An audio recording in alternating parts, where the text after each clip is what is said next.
उन स्टूडेंट्स के लिए जिनको रीडिंग टफ लगती है। बट हमारी कोशिश इसमें ये आपको स्किल सिखाने की है, बिकॉज अगर आपने रीडिंग की स्किल सीख ली प्लस स्किल के साथ आपने एक ग्रामर को कैसे शो करते हैं रीडिंग वाले आंसर को फाइंड करने में ये सीख लिया ना, जितनी मर्जी गंदी रीडिंग आ जाए, लोग बोलते हैं इजी मॉडरेट, बट चाहे डिफ़िकल्ट रीडिंग भी आ जाए उसमें भी आप आराम से 7+ बैंड स्कोर ले सकते हो।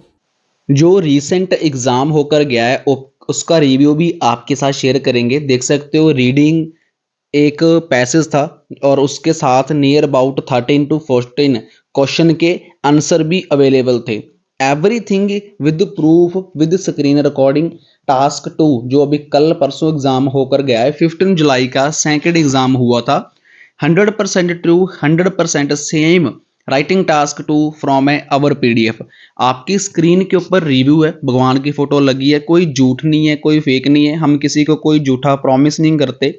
अगर आप हार्डवर्क करते हो, मेहनत करते हो तो 100% आपका बैंड स्कोर आता है। स्क्रीन रिकॉर्डिंग के साथ आप टास्क देख सकते हो। सेम यही टास्क आप किसी की भी वीडियो उठा सकते हो, किसी भी टीचर की, यूट्यूब के ऊपर जिस सेंटर में आप पढ़ रहे हो उस सेंटर में जाकर आप वेरीफाई कर सकते हो, पूछ सकते हो कि 15 जुलाई को जो एग्जाम हुआ था उसमें टास्क कौन सा आया था, और 100% आपको सेम मिलेगा। उससे पहले पहला एग्जाम हुआ था, फर्स्ट एग्जाम हुआ था 6 जुलाई को, सेकंड एग्जाम हुआ था 15 जुलाई को। 6 जुलाई को रीडिंग के 2 passage from A our PDF, एक नहीं 2 पैसेज हमारी PDF में से देखने को मिले। उसका भी आपको स्क्रीन रिकॉर्डिंग प्रूफ दिखाता हूं। अब आप सोच रहे होगे कि स्क्रीन रिकॉर्डिंग प्रूफ क्यों दिखा रहा है। मुझे किसी स्टूडेंट्स का कमेंट्स आते थे पहले कि सर स्क्रीनशॉट तो फेक बन जाते हैं। मैंने उनसे पूछा कि सोल्यूशन क्या है, उन्होंने कहा कि सर स्क्रीन रिकॉर्डिंग हमें दिखाओ कर कर, वो 100% ट्रू होती है क्योंकि वो कभी भी फेक नहीं बनती। तो इसीलिए आपके ट्रस्ट के लिए हमने स्क्रीन रिकॉर्डिंग करना स्टार्ट किया, और वो चीज़ भी एक रियलिटी है, 100% सेम है। वैसे हम कोई भी फेक अपडेट अपलोड नहीं करते। उससे पहले अभी रिजल्ट आ चुका है 29 जून का। इन द फ्यूचर रिजल्ट आने वाला है, जो पेंडिंग रिजल्ट है वो है 6 जुलाई का। 29 जुलाई का रिजल्ट 100% रहा। एक बार आप आईएलएस वाला इंडिया इंस्टाग्राम पे सर्च करना, आपको 100% प्रूफ मिलेंगे मेरे इंस्टाग्राम पेज के ऊपर। अगर किसी स्टूडेंट को चाहिए तो आप मुझे व्हाट्सएप के ऊपर मैसेज कर सकते हो, व्हाट्सएप नंबर आपको मेरा डिस्क्रिप्शन बॉक्स में मिल जाएगा। जो रीडिंग है ये इतनी ज़्यादा इजी रीडिंग है, अगर आप किसी 10th क्लास के जो फर्स्ट टाइम एग्ज़ाम देने जा रहा है या first time read class attend करने जा रहा है IELTS की, तो वो भी अगर करेगा ना तो आराम से 9 बैंड ले सकता है। ये इतनी ज़्यादा रीडिंग ईजी है, मैं आपको पहले ही कह रहा हूँ। इस सबसे ज़्यादा ईजी रीडिंग में मैं आपको सिखाऊंगा आज MCQ को कैसे फाइंड करते हैं और इसका आंसर कैसे हमें मिल जाता है। सबसे पहले हमारा क्वेश्चन देखिए, what did archaeologist south Germany discover, कि वहाँ के अब आर्कियोलॉजिस्ट क्या होते हैं, जो साइंटिस्ट होते हैं जो डिस्कवर करते हैं। अब हमारा सिनोनियम मुझे मिल चुका है, अब इसको मैं क्या कह सकता हूँ, इसको मैं साइंटिस्ट भी कह सकता हूँ, क्योंकि साइंटिस्ट का मीन्स भी सेम यही होता है कि अब वहाँ पर साइंटिस्ट को ऐसा क्या मिला साउथ जर्मनी में। मतलब डिस्कवर वहाँ पर फाउंड लिखा हो सकता है, डिस्कवर का मीन्स फाउंड, बिकॉज मुझे ग्रामर भी ऐड करनी है। ग्रामर अब क्या है कि उनको क्या मिला, व्हाट डिड, मतलब उनको डिड मतलब कि पास्ट में ऐसा क्या मिला जिसकी वजह से साउथ जर्मनी ने उनको डिस्कवर किया। डिस्कवर मीन्स अब वोकैबुलरी आ गई प्लस सिनोनियम्स आ गए। इसका मतलब क्या है, फाउंड करना, डिस्कवर करना, उसको खोजा गया। अब खोजा क्या उन्होंने, हम इस पैराग्राफ में देखते हैं। अब इसका वर्ड आर्कियोलॉजिस्ट का वर्ड साइंटिस्ट भी लिखा हो सकता है, इसके अलावा कुछ और वर्ड भी लिखा हो सकता है। मुझे समझना है इसकी ग्रामर को। अगर आपने ये चीज़ें सीख ली, स्किल सीख ली, तो आराम से बैंड स्कोर आ सकते हैं। अब मेरी ग्रामर क्या थी, पहली व्हाट डिड, सेकंड से मेरे वोकैबुलरी सिनोनियम क्या है ये। अब ये दोनों मेरे कीवर्ड है, इसको मैंने अंडरलाइन कर कर अपने माइंड में कीपट कर लिया कि क्वेश्चन है वो पास्ट में है, प्लस यहाँ पर जो वोकैबुलरी जितनी कि मेरे माइंड ने काम किया उतना का मैंने आंसर फाइंड किया। अब क्या है, रिमेन्स ऑफ 30 डेड एनिमल्स, कि वहाँ पर उनको 34 डेड एनिमल्स मिले, प्लस ग्रेवयार्ड कंटेनिंग 30 सेक्टोन्स। सेक्टोन्स होते हैं कि हमारे पिंजर, जैसे हमारी बॉडी का मांस सड़ जाता है, गल जाता है और वहाँ पर पिंजर रह जाता है, उनको वो मिले। ट्रायल्स ऑफ अर्ली सिविलाइजेशन कि उनको वहाँ पर अर्ली में कुछ फाइंड करने को मिला। 9 adult males 7 adult females and 16 children कि उनको 9 अडल्ट मेल मिले, 7 अडल्ट फीमेल्स मिली एंड 16 चिल्ड्रन मिले। अब मुझे देखना है कि वहाँ पर उनको एक्चुअल में मिला क्या है। चलो अब हम अपने पैराग्राफ में चलते हैं। हमारा पैराग्राफ है वॉलेंस के ऊपर। इन 1983 की उन्होंने बात की, 1983 में जो आर्कियोलॉजिस्ट थे वहाँ पर साइंटिस्ट थे इन साउथ जर्मनी डिस्कवर्ड। यहाँ पर डायरेक्ट आंसर लिखा हुआ उन्होंने, ये उन स्टूडेंट्स के लिए होती है जो बेस बनाना चाहते हैं। बेस मतलब कि स्टार्टिंग में ही अपना धीरे धीरे, जैसे पहले इजी रीडिंग ली, फिर थोड़ी सी टफ ली, फिर थोड़ी सी और टफ ली, देन मॉडरेट ली, ऐसे करके जो अपना बेस बनाना चाहते हैं। तो उनको मैसिव ग्रेव कंटेनिंग में क्या मिला, 34 सेकलटॉन्स, मतलब सेकलटॉन्स वही हमारे पिंजर वगैरह उनको मिले। But they included 9 adults, 9 adult males, 7 adult females and 16 children। अब उसने अगेन नेक्स्ट में 2 आंसर और लिख दिए यहाँ पर, सेम जैसे उन्होंने लिखा था कि 9 adults, 7 adult females and 16 children। अब मैं कन्फ्यूजन हूँ कि मैं डी आंसर लगाऊँ या फिर मैं बी आंसर लगाऊँ, क्योंकि ये दोनों आंसर तो आने वाले है नहीं। अब मैं कन्फ्यूज किस में हूँ, बी में और डी में। अब देखिए यहाँ पर उसने क्या किया, वहाँ पर उसने किसकी बात करी थी, पास्ट की। अब पास्ट में अब उसने वहाँ पर डिड लगाया, वहाँ पर डिस्कवर था, यहाँ पर उसने पास्ट में बात कर दी, डिस्कवर्ड, पास्ट की बात कर दी। अब उसने पास्ट की बात कर दी प्लस वहाँ पर कंटेनिंग लिखकर, मतलब कि उसको फाइंड करा गया 34। अब यहाँ पर फुल स्टॉप आ गया। अगर यहाँ पर बट आता, आपको समझाने की कोशिश करता हूँ, अगर दे की जगह पर यहाँ पर बट आता, जहाँ इसके अलावा कोई अदर स्टेटमेंट आती जो इसके ऑपोजिट थी, तब हमारा आंसर ये नहीं आना था, क्योंकि उसने बट लगा दिया था। बट एक खतरे की निशानी, मान लो कि खतरे की एक निशानी होता है। अगर दे की जगह बट होता तो हमारा आंसर नेक्स्ट ये आना था, क्योंकि बट के बाद उसने हमारा आंसर दिया होता है ज़्यादातर जो डिफ़िकल्ट रीडिंग होती है उसमें। बट यहाँ पर उसने क्या किया, यहाँ पर उसने ऐसा कुछ भी नहीं दिया, फुल स्टॉप लगाकर उसने अपनी नेक्स्ट लाइन में बारे बताया है कि इसमें ये कुछ हुआ था।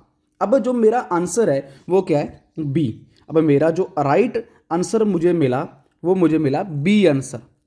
मैं आपके लिए इसलिए शॉर्ट रीडिंग लेकर आया हूँ ऐसे वाली कि आपको मैं ग्रामर स्किल सिखा दूँ कि अच्छे से स्कोर आ जाए। अब मुझे नहीं पता कि आप किस वे में लोगे, इसको पॉजिटिव वे में लोगे, नेगेटिव वे में लोगे। मैं आपसे कोई पैसे नहीं ले रहा, फ्री सिखा रहा हूँ, जस्ट टाइम आपका लग रहा है। अगर ज़्यादा पैसे आपके पास हैं, 6,000 5,000 10,000 रुपये आपके पास है, तो जाकर इंस्टीट्यूट में एजुकेशन ले सकते हो, वहाँ पर पेड है। और मुझे नहीं लगता कि इतने अच्छे से वो सिखाते होंगे। ज़्यादातर, मैं सभी को नहीं कह रहा, पर ज़्यादातर ऐसे नहीं सिखाते। 90% मैंने भी बहुत सारे विजिट करे हैं इंस्टीट्यूट। प्लस सेकंड, अब नेक्स्ट वन क्या है, अब नेक्स्ट वन में मेरा जो आंसर है वो क्या है, why did scientist suggest that those people were killed while running away.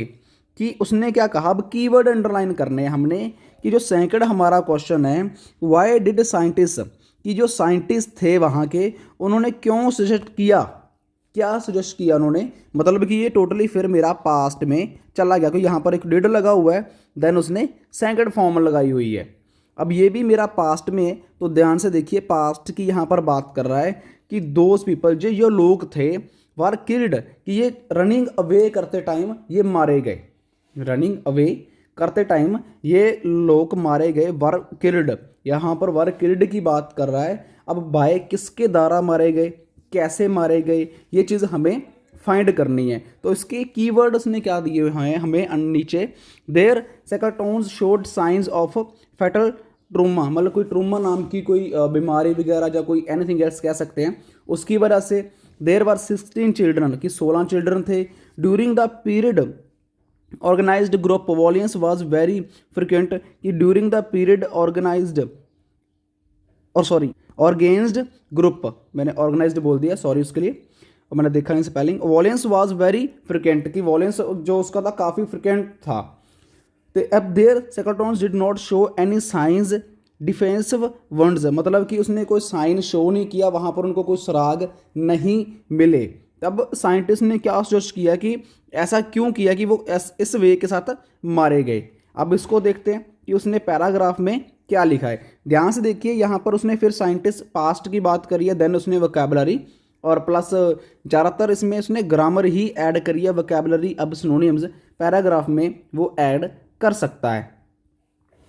तो all of the skeletons showed signs of fatal trauma की मतलब कि जितने भी वो शो कर रहा था वो किस में शो कर रहा था, ट्रूमा नाम से, एंड साइन वगैरह उसके थे, इंक्लूडिंग हेड वोन्स, उनके हेड वोन्स भी इंक्लूड थे। None of them showed any signs would suggest they kill were running away.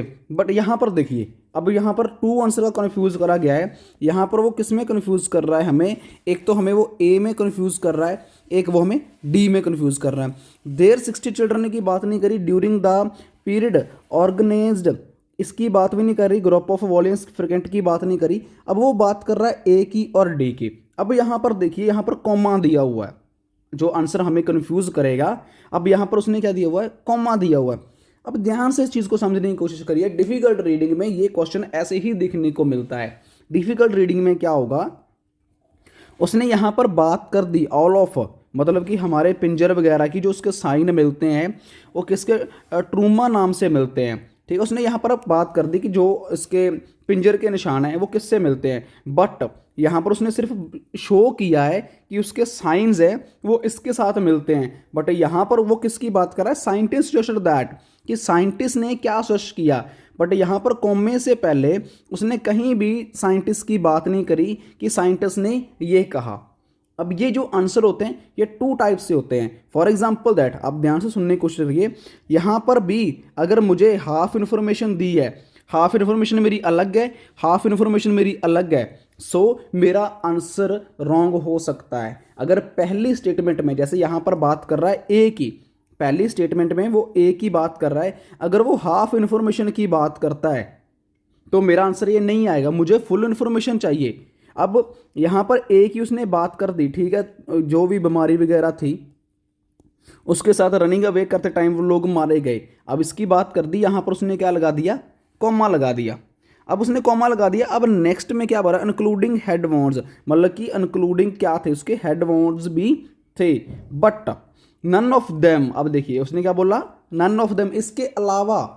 अब showed any signs of defensive words suggesting, देखिए कॉमा लगाकर जहां पर जो साइंटिस्ट ने सजेस्ट किया था, they were killed were running away. अब यहाँ पर नन ऑफ देम इसके अलावा शो होता है कि जहाँ पर जो हुआ था, जो साइंटिस्ट सजेस्ट कर रहे हैं, और वो किसकी वजह से मारे गए थे, रनिंग अवे। तो मतलब जो हमारा राइट आंसर वो एक डी आंसर है, बिकॉज यहाँ पर कहीं भी शो नहीं कर रहा, जस्ट एक रनिंग अवे के साथ ही वो शो कर रहे हैं कि do not show any science and different words, कि मतलब कहीं पर भी जो पिंजर वगैरह के साइंस एंड वो चीज़ें शो नहीं करी गई थी। We were killed running away, और रनिंग अवे के साथ वो मतलब कि मारे गए थे। तो यहाँ पर देख सकते हो कि यहाँ पर कहीं भी वो शो नहीं कर रहा कि वो किस वजह से यहाँ पर मारे गए थे, जस्ट रनिंग अवे ही हमें शो कर रहा है। सो जो हमारा राइट आंसर है 100% वो हमें डी देखने को मिलता है। अब आपने क्या करना है, आपने यहाँ से लेकर यहाँ तक 2 क्वेश्चन मैंने सॉल्व आउट करे हैं, 2 क्वेश्चन आपने सॉल्व आउट करने हैं। मीन्स कि 3 number question and 4 number question का आपने आंसर फाइंड करना है। अब आप मुझे बताओ इसमें आंसर ए आएगा, बी आएगा, सी आएगा, डी आएगा। Same here A B C D. अब इन दोनों का जो आंसर है आपको किस में मिलेगा, दोनों का आंसर आपको मिलेगा यहाँ से लेकर यहाँ तक। मैं आपको पहले एक चीज़ बता देता हूँ, इसमें आपको 2 आंसर मिलेंगे, मतलब ए भी मिल सकता है, बी भी मिल सकता है। 2 आंसर इसमें होंगे, 2 आंसर नहीं होंगे। अब आपको 2 आंसर कंफ्यूज करेंगे, भाई ए लगाऊं कि बी लगाऊं, सी लगाऊं या फिर डी लगाऊं। अब आप चॉइस करो इनका एक राइट आंसर, देन आप मुझे कमेंट सेक्शन में बताओ, देन मैं आपको कमेंट में बताऊंगा कि आपका आंसर सही है या फिर आपका रॉन्ग है। पर आपको कन्फ्यूज़न कहाँ होगी, अगर आपने कन्फ्यूज़न से बचना है तो आप थोड़ा सा माइंड यूज़ कर ग्रामर को यूज़ कर लेना, प्लस वोकैबुलरी को यूज़ कर लेना। अगर राइट आंसर फाइंड करना है इन दोनों का, यहाँ पर आपको 2 ऑप्शन देखने को मिलेंगी, तो क्या यूज़ कर लेना, थोड़ा सा दिमाग लगाकर, अपना माइंड लगाकर, ग्रामर प्लस किसको, वोकैबुलरी को, और 100% आपको एक राइट आंसर मिल जाएगा।